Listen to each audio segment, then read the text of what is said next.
আমরা যখন একটা গাড়ির ইঞ্জিন পরিবর্তনের কথা মাথায় নিয়ে আসি, সবার প্রথমে আমাদের আসে যে আমরা ইঞ্জিনটা কোথা থেকে নিব। তা আমাদের বাংলাদেশে ইঞ্জিনের ইম্পোর্টার কিংবা পার্টসের ইম্পোর্টার বিভিন্ন রকমের আছে, যে এক এক ইম্পোর্টার এক এক ভাবে ইম্পোর্ট করে থাকে। এবং দেশও আছে, আপনার জাপান থেকে ইম্পোর্ট করা যায়, দুবাই থেকে করা যায়, মালয়েশিয়া থেকে করা যায়। আবার অনেক কিছু দেশ আছে যেগুলো থেকে আবার কিছু ইম্পোর্টাররা হচ্ছে ইঞ্জিন গিয়ারবক্স আবার আদার্স যে পার্টসগুলো আছে সেগুলো নিয়ে থাকে। তা আমরা হচ্ছে সবসময় চেষ্টা করি যে আপনাদেরকে এস্টিমেটের সাথে একটা ভালো পার্টস দেওয়ার সবসময় চেষ্টা করে থাকি। আমরা এই গাড়ির ইঞ্জিন চেঞ্জ করবো, তার সাথে আপনাদের হচ্ছে ওয়ার্কশপের যে আমাদের কাজের যে কিছু ব্যাপার আছে সেই জিনিসগুলো আপনাদেরকে বলে রাখবো। এবং ইঞ্জিন পরিবর্তন করতে গেলে কি কি দিকগুলো মনে রাখতে হয় সেই জিনিসগুলো কিন্তু আপনাদের অবশ্যই একটু জেনে রাখা দরকার। আজকে আমরা আলোচনা করব হচ্ছে ওয়ার্কশপে একটা ইঞ্জিন পরিবর্তন করতে গেলে কিংবা একটা গিয়ার পরিবর্তন করতে গেলে কি কি দিকগুলো মনে রাখতে হয়। আর সেই দিকগুলো যদি না মনে রাখেন, পরবর্তীতে কিন্তু আপনাদের পারফরমেন্স একেবারে কমে যাবে। পার্টসে যে পার্টসটা আপনারা লাগাবেন, সেটা ইঞ্জিন হোক কিংবা গিয়ার বক্স হোক, সেটা কি জিনিস সেটা অবশ্যই আপনাদের জেনে রাখতে হবে। আমরা সবার প্রথমে আগে চলে আসবে ইঞ্জিনের যে ইঞ্জিন অয়েলের ব্যাপারটা আছে, সেই জিনিসটা আমাদেরকে অবশ্যই একটু গুরুত্ব দিতে হবে।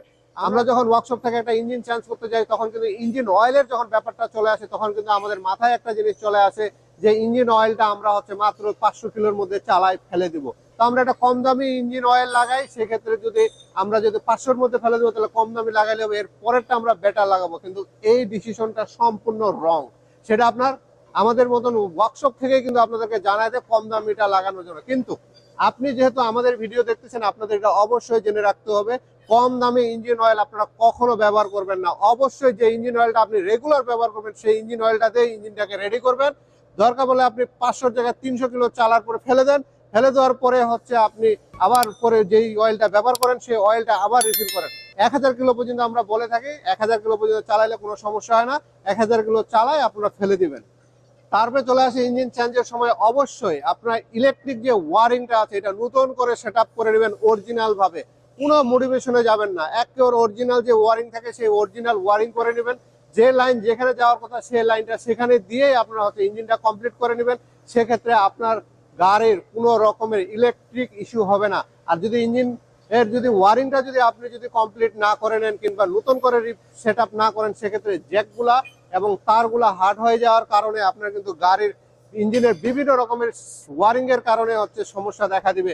আরপিএম কমে যাবে, অন্যদিকে অন্য সমস্যা হবে, যে সমস্যাটা আপনার ইঞ্জিন চেঞ্জ করার পরও আপনি কোনো সমাধান পাবেন না বলে মনে করি আমরা সবাই। তো এই জন্য আপনার ইঞ্জিন চেঞ্জের সময় অবশ্যই ওয়ারিংটা নতুন করে সেট আপ একটা করে নেবেন। সেক্ষেত্রে খুব আহামরি বেশি টাকা লাগে না, কারণ এত টাকার ইঞ্জিন লাগাচ্ছেন, একটা ওয়ারিং আপনারা 3-4 হাজার 5,000 টাকার মধ্যে করেই নিতে পারেন। তো সেই ওয়ারিংটা অবশ্যই জ্যাকগুলা চেঞ্জ করে ফ্রেশ একটা ওয়ারিং করে নেবেন, কারণ আপনার তারগুলা হার্ড হয়ে যায়, জ্যাকগুলো হার্ড হয়ে যায়, এই জন্য বিভিন্ন রকমের সমস্যা দেখা দিয়ে দেয়। তারপরে খুব ইম্পর্টেন্ট একটা পার্ট হচ্ছে, এটা হচ্ছে আমাদের যে রেডিয়েটর আছে। রেডিয়েটর আমরা কি করে ইঞ্জিন লাগাইছি, রেডিয়েটর যেমনি আছে অমনি রাখি দিই না। রেডিয়েটরটা অবশ্যই আপনারা ওয়াশ করে নেবেন, যদি খারাপ থাকে রেডিয়েটর চেঞ্জ করে ফেলবেন। কারণ আপনারা যেহেতু আপনারা বাংলাদেশে হচ্ছে কুলেন্ট পানিটা আমরা ইউজ করি না, সেক্ষেত্রে আমাদের গাড়িতে বিভিন্ন রকমের আয়রনের কারণে হচ্ছে আমাদের রেডিয়েটর জাম হয়ে যায়। এই জাম হওয়ার কারণে আমার একটা ভালো ইঞ্জিনে পানি পর্যাপ্ত পরিমাণে ঠান্ডা না করার কারণে আমার গাড়ি ইঞ্জিনটাকে, সেক্ষেত্রে আমাদের হচ্ছে রেডিয়েটরের কারণে ইঞ্জিনগুলো নষ্ট হয়ে যায়। এই জিনিসটা আপনারা অবশ্যই হয় ওয়াশ করে নেবেন, চেঞ্জ করার প্রয়োজন হলে চেঞ্জ করে নেবেন। যে ওয়ার্কশপে কাজ করতেছেন সেই ওয়ার্কশপের ইঞ্জিনিয়ার টেকনিশিয়ানরা আপনার যেটা পরামর্শ দিবে, যেটা ভালো হয়, আপনি সবকিছু বিবেচনা করে আপনার গাড়ির অবশ্যই আপনি আপনার গাড়ির রেডিয়েটরটা ওয়াশ করে নেবেন কিংবা চেঞ্জ করে নেবেন। গাড়ির যদি ইঞ্জিন যখন চেঞ্জ করবেন, অবশ্যই মাউন্টিং এর দিকটা লক্ষ্য রাখবেন। মাউন্টিং যদি খারাপ থাকে, সেক্ষেত্রে কিন্তু ইঞ্জিনের পারফরমেন্স ভালো পাবেন না, ইঞ্জিন নকের পরিমাণটা বেড়ে যাবে। ইঞ্জিনের নকের পরিমাণ বাড়লে কিন্তু আপনি ইঞ্জিন চেঞ্জ করার পরেও আপনি ভিতরে লাক্সারিয়াস ভাবটা পাবেন না, কিংবা আপনি যেটা চাচ্ছেন সেটা পাবেন না। যদি মাউন্টিং খারাপ থাকে, সেটা আপনারা অবশ্যই চেঞ্জ করে নেবেন। এই দিকগুলো একটু নজরে অবশ্যই আপনাদের রাখতে হবে। সেই সাথে আমাদেরকে একটা জিনিস না বললেই না, ফুয়েল সিস্টেমের একটা ব্যাপার আছে। আমরা সাধারণত ইঞ্জিন চেঞ্জ করলে পুরো ফুয়েল সিস্টেমটা কিন্তু আপনাদের নতুন সেট আপ হয়ে যাচ্ছে, কিন্তু আপনারা মনে করে বলে দিবেন যে ফুয়েল সিস্টেমটা আমার অবশ্যই সার্ভিসিং করে ইঞ্জিনটা কমপ্লিট করবেন। আমার যে বাটারফ্লাই আছে সেটা ওয়াশ করবেন, ইনজেক্টর আছে, প্লাগ আছে, প্লাগ যদি আপনারটা গাড়ির ভালো থাকে সেই প্লাগটা লাগাই দিয়ে বলবেন। যদি রিকন্ডিশনটার প্লাগ খারাপ থাকে, সেক্ষেত্রে আপনি অবশ্যই এক সেট নতুন প্লাগ লাগাই ফেলবেন। তার সাথে আমাদের রিকন্ডিশন অনেক সময় কয়েলগুলো কিন্তু খারাপ চলে আসে, যদি খারাপ চলে আসে সেক্ষেত্রে ভালো কয়েল লাগানোর চেষ্টা করবেন। সেটা আপনি অবশ্যই ওয়ার্কশপকে বলে দিবেন যে আমার এই রিকোয়ারমেন্টগুলো ফিল আপ করতে হবে। তাইলে যদি আপনার বাজেট একটু বাড়ো, কিন্তু আপনি যেহেতু একটা ইঞ্জিন লাগাচ্ছেন, এখানে আপনার বিআরটি এর অনেক হ্যাসেল আছে, সব হ্যাসেলগুলোকে সমাধান করে আপনার গাড়ির কাজ কমপ্লিট করতে হবে। এর সাথে ফুয়েল পাম্প, আমাদের টাঙ্গিতে যে পাম্পটা আছে সেই পাম্পটা অবশ্যই ওয়াশ করে নেবেন, তাহলে আপনার গাড়ি A to Z ক্লিন হয়ে গেল আর আপনি গাড়িটাকে সুন্দরভাবে পারফরমেন্স একটা পেয়ে যাবেন। গিয়ার অয়েল তো অবশ্যই ব্র্যান্ড নিউ গিয়ার অয়েল লাগাবে এবং ইনটেক গিয়ার অয়েল লাগাবে। গিয়ার অয়েল চেঞ্জ করে আপনি ক্যালিব্রেশন সহকারে সবকিছু কমপ্লিট করে নেবেন, তাহলে আপনার গিয়ার বক্সটা হয়ে গেল। গিয়ার বক্স নিয়ে বেশি আলোচনা করার কিছু নাই। গিয়ার অয়েল যদি থাকার পর যদি চেঞ্জ না করেন সেক্ষেত্রে আপনার গিয়ারে বিভিন্ন রকমের সমস্যা হতে পারে। অবশ্যই গিয়ার অয়েলটা আপনারা চেঞ্জ করে নেবেন। আর ইঞ্জিন যেহেতু চেঞ্জ করতে, আর যদি শুধু ইঞ্জিন চেঞ্জ করেন আর যেগুলো বললাম এই দিকগুলো নজরে রাখবেন। তার সাথে আরো অনেকগুলো বিষয় আছে যে বিষয়গুলো আমরা আরেকটা ভিডিওতে আপনাদেরকে জানাবো, কারণ ভিডিওটা অনেক বড় হয়ে যাচ্ছে।